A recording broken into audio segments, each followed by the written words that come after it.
Hello guys, তোমরা সবাই কেমন আছো? আশা করি খুব ভালো আছো। আর আমিও খুব ভালো আছি। তো আমার মনি এসেছে ভাদ্র মাস পালতে। তো মনি এসেছে, মনিকে নিয়ে আর কোথায় ঘুরতে যাবো? মনির বেলডাঙাতে বাড়ি, তো মানে কি বলবো, এমনি একটু তাই ঘুরতে বেরিয়ে গেছিলাম। আর সামনে আশ্রম দিয়ে গেলাম, একটু আশ্রমে প্রণাম করে তারপরে শপিং মলের দিকে যাচ্ছিলাম, যেহেতু সামনেই পুজো, সেরকম কিছু এখনও কেনাকাটা করে হয়ে ওঠা হয়নি।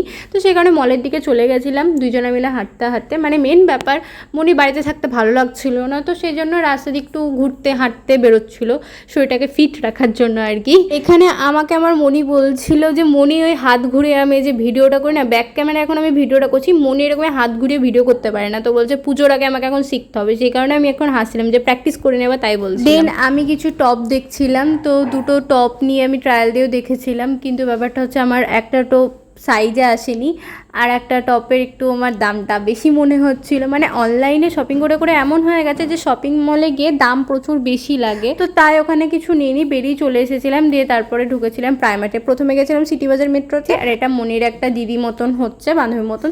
তো ওনার সাথে দাঁড়িয়ে দাঁড়িয়ে একটু মনি কথা বলছিল, মানে অনেক দিন পরে দেখা আমার মনি, প্রায় অনেক দিন পরে বেলডাঙা আসলো না। মানে জামা যা পছন্দ হচ্ছে, হাতে টাকার অভাবে মানে অতটা ভালো লাগছে না, এগুলো ব্যাপার।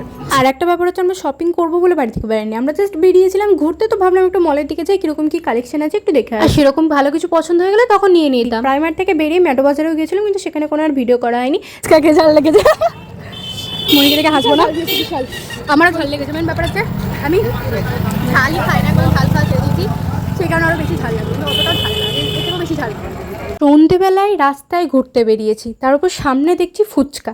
কোন মেয়ে সেটাকে না খেয়ে না তাকে থাকতে পারে বলো তো? তাকালেই খেতে ইচ্ছা করলো, তো খেলাম। তো খেয়ে দেখতে পাচ্ছ কীরকম ঝাল লেগে গেছে। তো তারপরে এসে আইসক্রিম খাচ্ছিলাম, একটু জল তৃষ্ণাও পেয়ে গেছিলো যদিও, সেই জন্য মনি আইসক্রিম খাইনি। মনি যেহেতু ডায়েট করছে এখন, তো কী বলবো, ডায়েট করছে, দেখতে পাচ্ছ তো ফুচকা হচ্ছে। ডায়েটের জন্যই কিন্তু মেনলি মনি হাঁটতে যাচ্ছিলো, কারণ সকালবেলা ঘুম থেকে উঠে হাঁটা হয় না আর কি। তো মনি আইসক্রিম নিজে খেলো না, আমি খেলাম, আমার কাছ থেকে নিল কামড়। হ্যাঁ, ভালো লাগে, নিজে কিনে দিয়ে আমার কাছে নিয়ে নিচ্ছে। এই হচ্ছে মনি। আইসক্রিম খেতে খেতে আস্তে আস্তে দেখলাম রামসীতা মন্দিরে পুজো হচ্ছে, তো ভাবলাম একটু ঠাকুরকে প্রণাম করে আসি। তো প্রণাম করতে গেলাম, আর তারপরে প্রসাদ নিয়ে প্রসাদ খেতে খেতে বাড়ি আসি। আর আসার সময় মনি একটা পার্লারে ঢুকেছিল, মনির সাথে আমিও ঢুকেছিলাম, সেখানে গল্প করছিলাম একটু। তো সেখানে আর কোনো রকম কিছু ভিডিও করা হয়নি। আর আজকের ভিডিওটা এইটুকুনেই, দেখা হচ্ছে আবার অন্য কোনো ভিডিওতে। ততক্ষণের জন্য সবাই ভালো থেকো, সুস্থ থেকো।